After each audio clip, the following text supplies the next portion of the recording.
This is my high school letter sweater. Believe it or not, I can prove it. I got moth holes.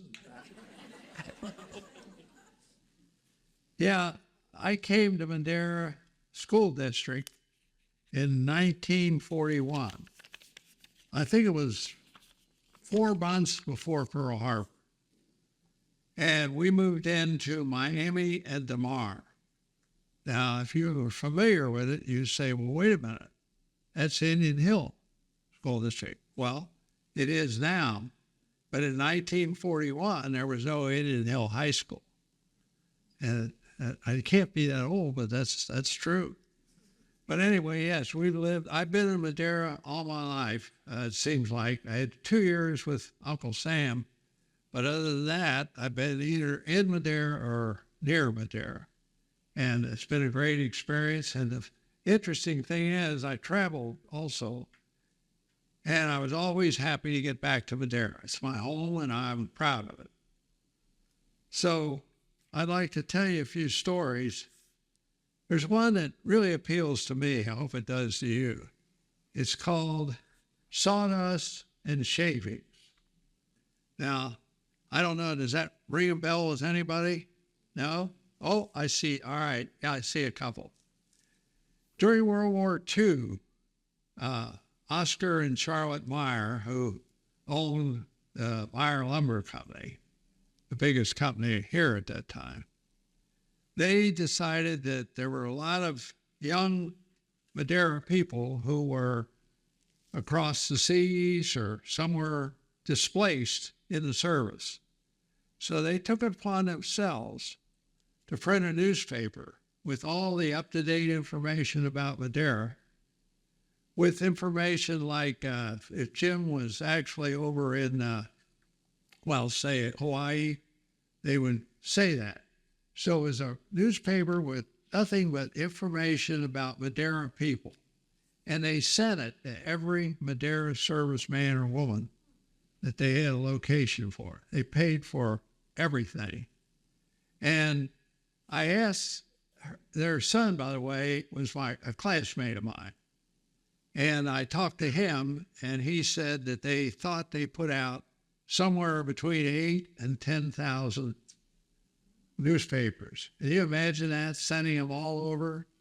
It was a wonderful thing on their part. And I talked to Bob Wick, who knew a good friend who was overseas, and they said the highlight of their day was when they received that paper, because it was from home, it was from Madeira, and it had stories about Madeira people and what was going on in Madeira.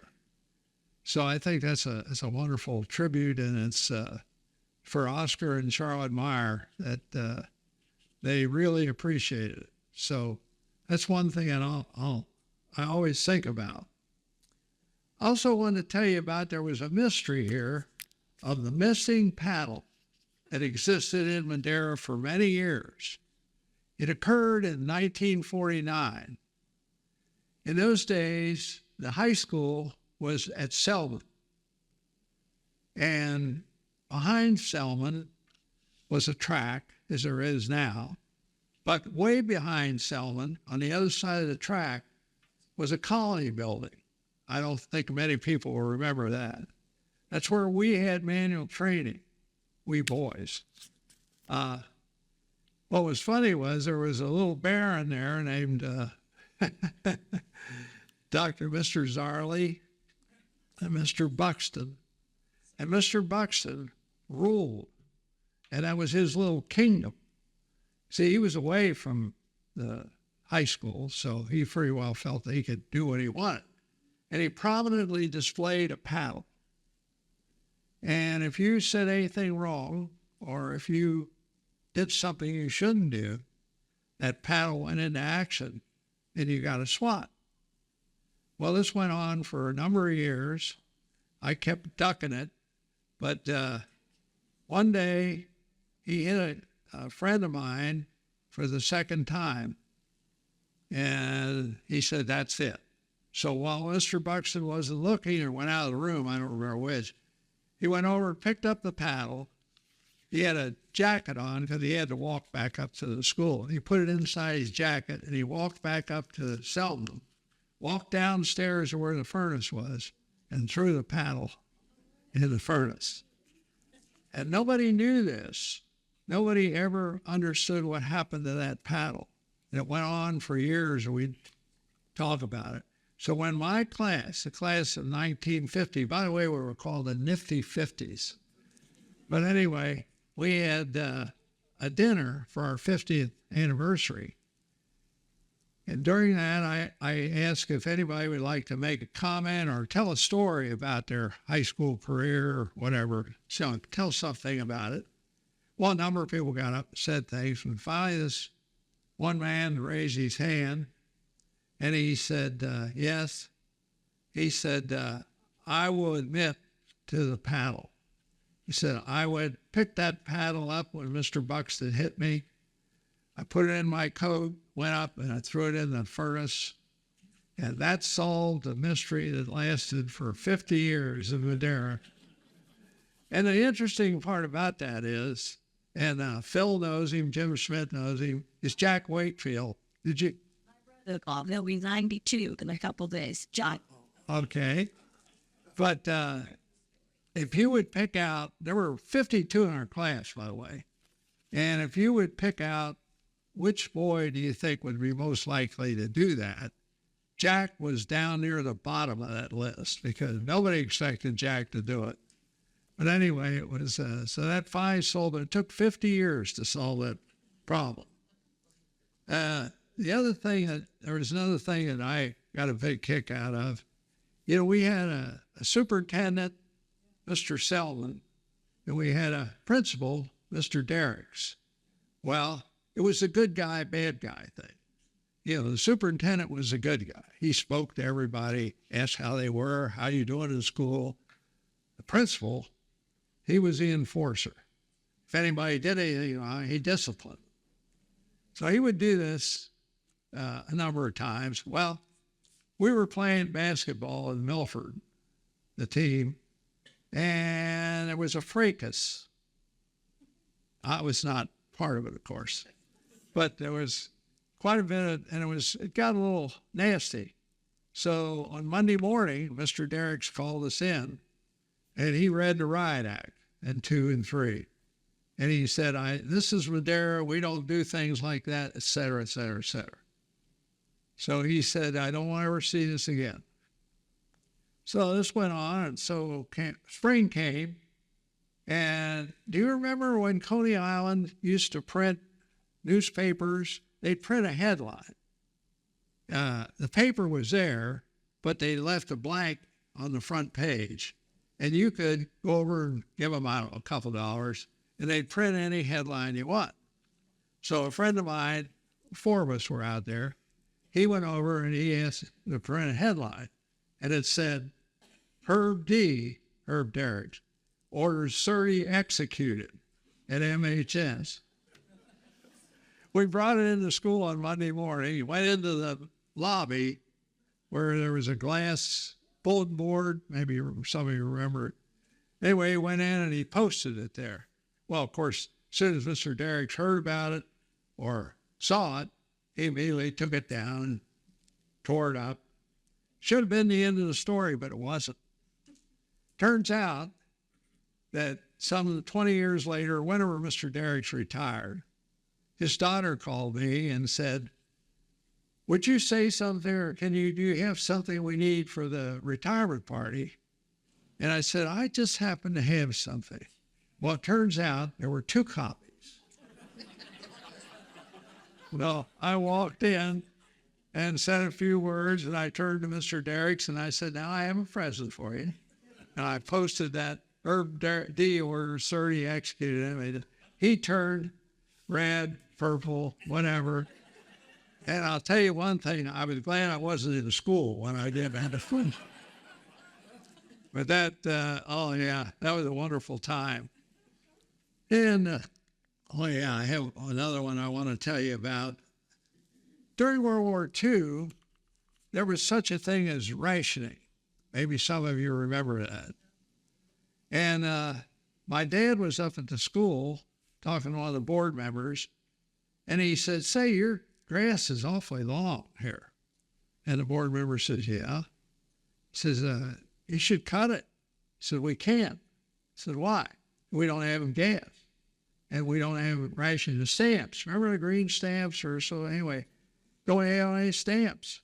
So we just got to leave it there. My dad said, "Well, that's not a good idea." So he goes home, he thinks about it more, and he had a Gravely tractor. I doubt if anybody remembers it, but it had two handles like this, and you walked behind it. It was cut grass. So my dad, we lived a mile at Miami and Namar. We lived a mile and a tenth, I guess it was, from school. My dad went home, put gas in the Gravely tractor, walked the tractor up Miami Avenue all the way to school, cut the grass, and walked back home with the tractor. Well, the school board said, "Well, that's wonderful." So they cut a check. Well, my dad looked at that check. I don't know, what's $30 or something. So it was small, but, it was nice. My dad said, "No, I don't want it. I did that. I just want to help." Well, the treasurer didn't get the word. So he he kept sending a notice, "Please cash this check." So my father had a little stubborn streak. I didn't inherit it, but he had one. And he said, "I'm not going to cash it." So he had a little shed behind his house, and he put it in a glass case, a little frame, and he hung it inside the shed. So they kept asking, they kept going. My dad, the more they sent, the more my dad said, "I'm never going to do that." So finally, one of the members, that was Jim Parent. Anybody remember Jim Parent? Well, anyway, Jim came out and talked to my dad, and he says, "Tell you what we're going to do. We're going to write it off." My dad said, "I thought you'd never do that." But he liked doing that. And then I had one more I wanted to tell you about. One thing, I don't know if anybody remembers this, but do you remember Invus Lumber Company? It was down on Dawson Road where the playground is now. Well, anyway, Invus used to be down next to the ballpark, down on Dalton Street. And I'm talking about Crosley Field. So Invus was there for many years, and part of the deal was you'd go and have something to eat and something to drink, and then you would leave your car there, and then you walk to the ballpark, which is like 2 blocks away. Well, that went on for many years, but then Invus moved out here on Dawson Road. So they said, "What are you going to do?" And he said, "Well, I guess we'll have to keep it up." So he invited everybody, his guests, to come to the lumber yard and have some food and drink. And then he hired 2 buses, and the buses got a police escort out of Madeira. And I don't know how they went. I'm not sure. But anyway, they went down, and so they kept it up for a number of years of going to Invus Lumber Company, eating, and then going down. So yeah, that was a fun time. I got to do that because my father got to do it. So, oh yes, this is one of my favorites. Now, in 1950, which is our senior year, we had an awfully good basketball team. In fact, in '49, we went to the district, I think it was the finals, and played Lofton Wayne, if anybody remembers that. But anyway, we had an awfully good team. And so the coach, who was Sid Freeman, he had a technique where he would call the 2 co-captains in. Now, the co-captains were myself and a fellow named Bertie Brockage. You might remember Brockage landscape down on Laurel. Well, Bertie and I were co-captains, and we had like I say, we had a very good team. But the coach had a technique when he thought there was a problem on the team, or he thought something wasn't quite right. He would call the captains in, tell them what the problem was in his mind, and have us go talk to the players.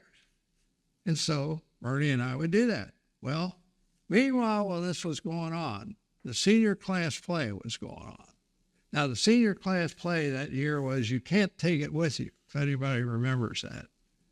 And the lady who was playing the romantic lead happened to be the girlfriend of Bernie Brockage. And the male lead was me. So it seems as though there was a romantic scene. Now, remember, 1950, romantic scene consisted of a hug and a kiss on the cheek. That was it. Anything more than that was out of line. So the coach called us in and he said, do we have a problem on a team right now? No, I don't think so, coach. Could there be any morale problem? No. Well, we got such a really good team. We don't want anything to blow this team up. Is there anything that you think is on the team that could do this?